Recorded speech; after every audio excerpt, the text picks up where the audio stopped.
సభాయే నమః. నేను సాధారణంగా ఉదయం వేళ ఆఫీస్కి వెళ్ళొచ్చిన తర్వాత సాయంకాలం సమయంలో కాసేపు ఏదైనా దేవాలయ ప్రాంగణంలో కానీ ఎక్కడైనా పెద్దవాళ్ళు ఉండేటటువంటి సభలో అలాని పిల్లలు ఉండకూడదని నిషేధమేం లేదు. ఆధ్యాత్మిక ప్రవచనాలు చేస్తూ ఉంటాను. అది నా జన్మకి ఉద్ధారకమవుతుంది అని. కానీ ప్రవృత్తి రీత్యా నాకు పిల్లల్ని ఉద్దేశించి మాట్లాడడం అంటే చాలా చాలా ఇష్టం. దానికి ఒక్కటే కారణం,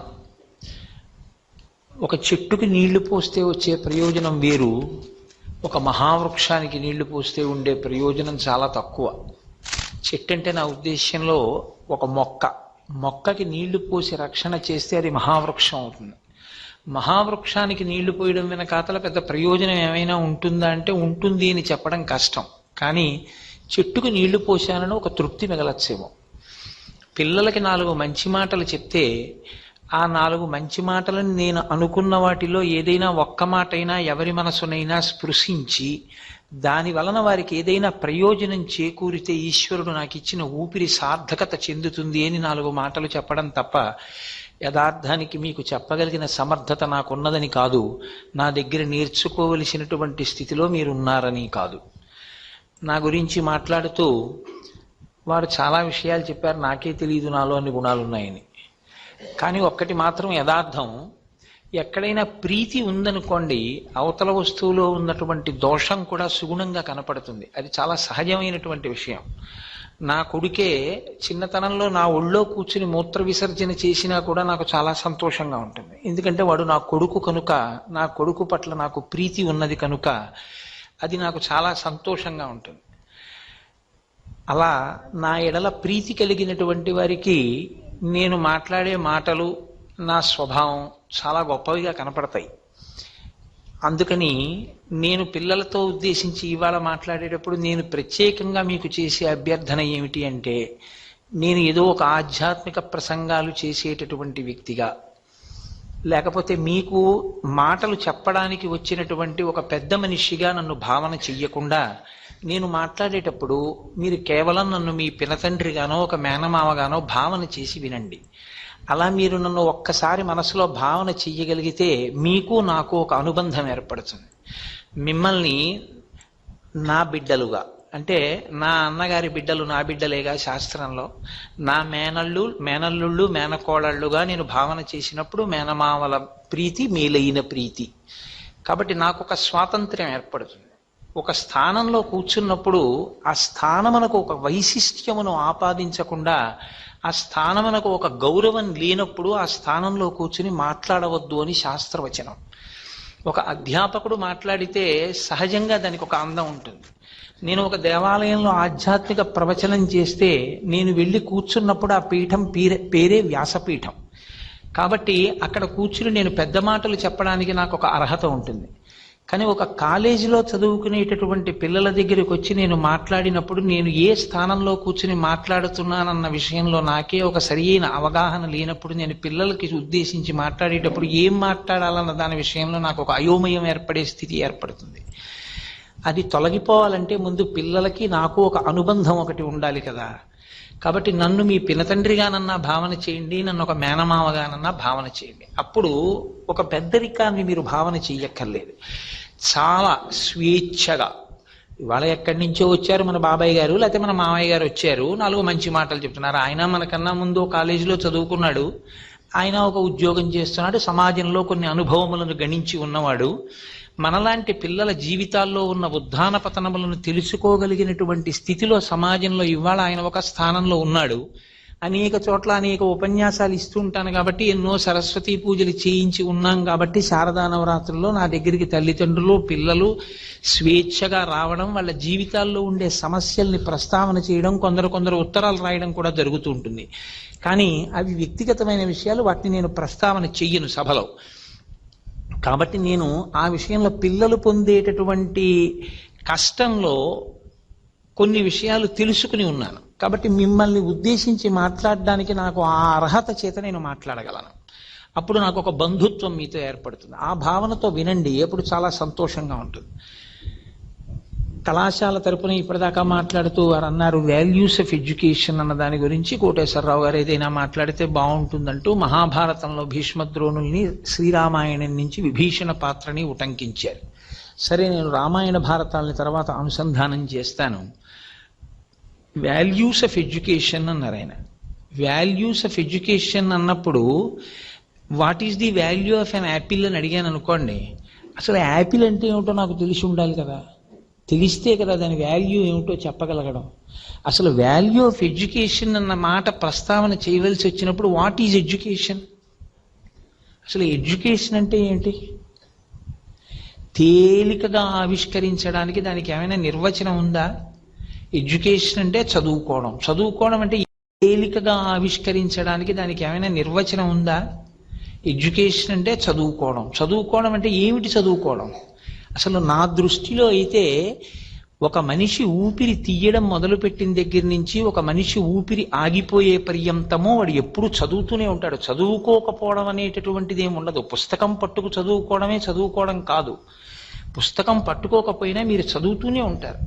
నేను ఇప్పుడు కాకినాడ నుంచి బయలుదేరి ఈ కాలేజీలోకి ప్రవేశించేంత వరకు నేను చదువుతూనే ఉన్నాను.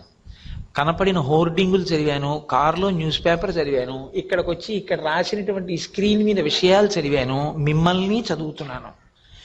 నేను చదువుతూనే ఉంటాను. నా ఊపిరి ఆగిపోయే వరకు చదవడం నా ఉపాధి అందున్న మేధస్సు యొక్క సహజమైన ధర్మం. చదువుతాం.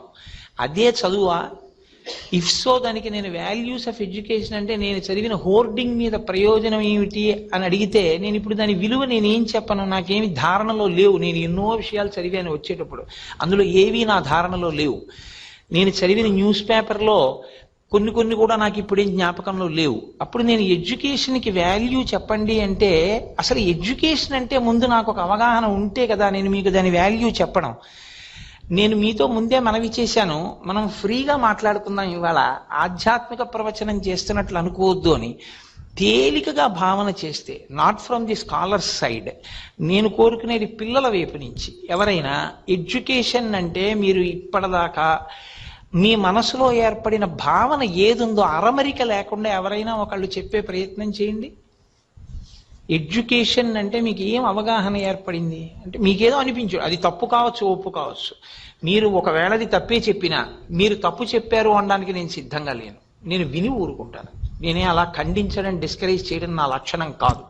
ఎందుచేత అంటే నేను రామాయణాన్ని నమ్మాను, రామాయణ ప్రవచనం చేశాను. శ్రీరామాయణంలో రామచంద్రుడి పాత్రకున్న గొప్పతనం ఏమిటంటే, రావణాసురుడి మీదకి యుద్ధానికి వెళ్ళేటప్పుడు కోతుల్ని వెంట పెట్టుకుని వెడితే ఆ కాలంలో అందరూ నవ్వారు. కోతుల్ని వెంట పెట్టుకుని రావణాసురుడి మీద యుద్ధం ఏమిటని.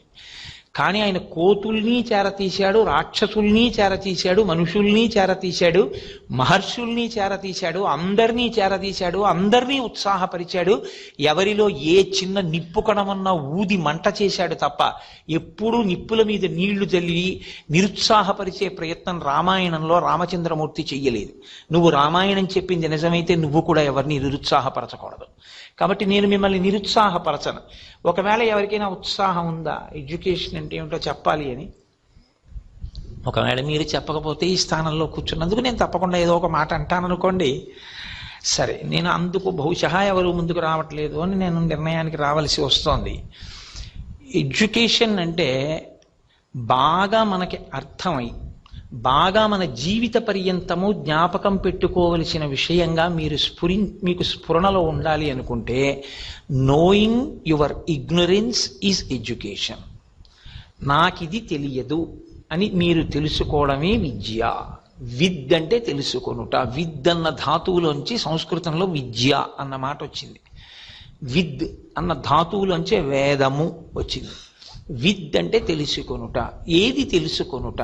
నాకిది తెలియదని తెలుసుకొనుట. అందుకే విద్య అనేటటువంటి దానికి ఎవ్వరూ నేను విద్యావంతుణ్ణి అని సగర్వంగా చెప్పడం కుదరదు. ఎందుకనంటే మీరు ఎంత చదవండి, ఎన్ని తెలుసుకోండి, మీరు చదువుకోవలసినవి మిగిలిపోతుంటాయి. మీరు ఎన్ని తెలుసుకుంటున్నారో దానివల్ల నాకు తెలియనివి చాలా ఉన్నాయి అని తెలిసిన నాడు మీరు అహంకరించడానికి అవకాశం లేదు. రామాయణం చదవనంత కాలం ఏమనిపిస్తుందంటే, రామాయణంలో చదవడానికి ఏముందంటే రామాయణం అంతా నాకు తెలిసి అంటాడు. రామాయణంలోంచి ఒక 2 సర్గలు తీసి అక్కడ పెట్టి 2 సర్గలు చదువు అన్నారనుకోండి. 2 సర్గలు చదివి నీకేమర్థమైంది చెప్పు అన్నారనుకోండి. చెప్పిన తర్వాత అది కాదయ్యా ఈ సర్గల్లో ఇంత అంతరార్థం ఉందా లేదా అన్నారనుకోండి. అప్పుడు అంటాడు ఏమంటే రామాయణం మిగిలిన పుస్తకాలు కూడా ఎక్కడ దొరుకుతాయి అంటాడు. అంటే ఇప్పుడు ఏం తెలిసింది? నాకు దాని గురించి కొన్ని తెలియవన్న విషయం తెలిసింది.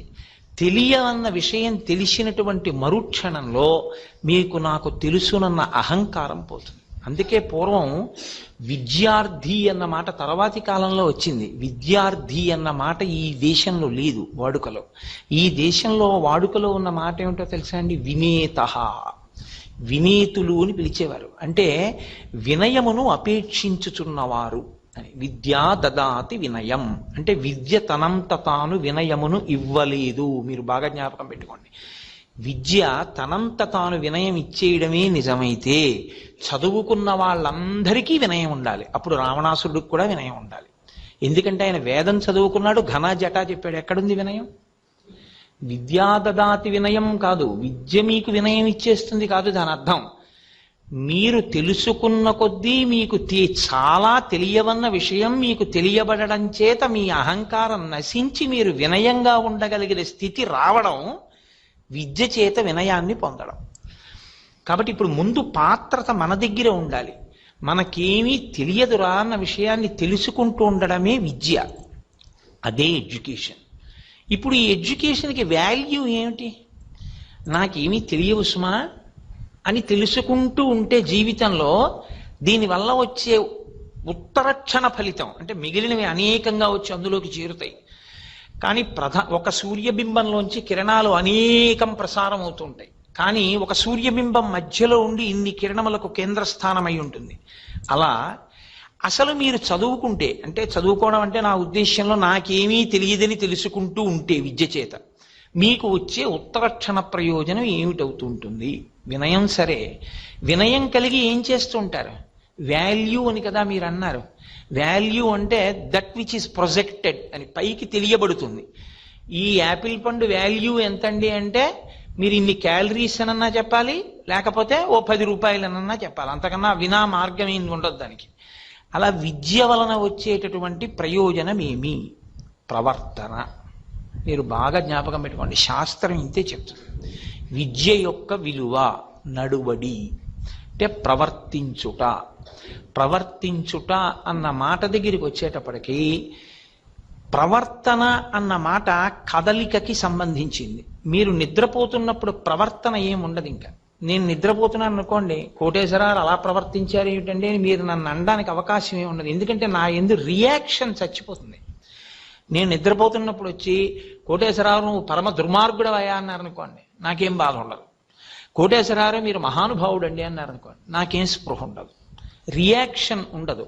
మరి ప్రవర్తన ఎప్పుడు ఉంటుంది? కదలిక ఎప్పుడు ఉంటుంది? యాక్షన్ రియాక్షన్ అన్నది నేను జాగృతిలో ఉంటే, అంటే నా ఇంద్రియములు లేచి ఉంటే ప్రవర్తన ఉంటుంది. ఈ ప్రవర్తన ఉన్నప్పుడు మీరు ఏ ఒక్కరితోటో రియాక్ట్ అవ్వరు. మీరు బాగా జ్ఞాపకం పెట్టుకోండి. తల్లి తండ్రితో మొదలుపెట్టి కాలేజీలో మీ తోటి విద్యార్థులతో, న్యూస్ పేపర్ బాయ్తో, మీకు పాలు తెచ్చేటటువంటి పాలు అమ్ముకునేటటువంటి వారితో, అందరితోటి మీరు ఇంటరాక్ట్ అవుతూనే ఉంటారు. అలా ఏదో రకంగా ప్రతిస్పందిస్తూనే ఉంటారు. మీ ఎవ్వరూ లేకపోయినా మీ మనసు ఏదో రికలెక్ట్ చేసుకుని ప్రతిస్పందిస్తుంది. ఈ ప్రతిస్పందనలతో కూడినటువంటి జీవన శైలికి ప్రవర్తన అని పేరు. అది నియంత్రింపబడడంలో శాస్త్రాలన్నీ ఎవరికి బోధ చేస్తాయంటే వృద్ధులకు బోధ చెయ్యవు ప్రవర్తన. భగవద్గీత చెప్తే కృష్ణ పరమాత్మ భీష్మాచార్యుల వారికి చెప్పాలి. నిజంగా జ్ఞానము కలిగిన వాడికి చెప్పాలి అంటే యుద్ధ భూమిలో అందరిలోకి పాత్రత కలిగినటువంటి వాడు భీష్ముడే. కానీ భీష్ముడికి చెప్పలేదు, ధర్మరాజుకి చెప్పలేదు. యుద్ధం చూడ్డానికి అందరూ ఋషులు వచ్చారు, ఆ ఋషులకి చెప్పలేదు, అర్జునుడికి చెప్పాడు. శుకుడు భాగవతం చెప్తే పరీక్షిత్తుకు ఒక్కడికే చెప్పాడు. ఒక్కరికే చెప్తుంటారు. మీరు గమనించండి, సనాతన ధర్మంలో ఒకరికే చెప్తారు. 1,00,000 మందిని కూర్చోబెట్టి సభలు ఉండవు. ఎందుకు ఒక్కరికే చెప్తారు అంటే ఆ ఒక్కరు మీరవుతూ ఉండాలి ఎవరికి వారు.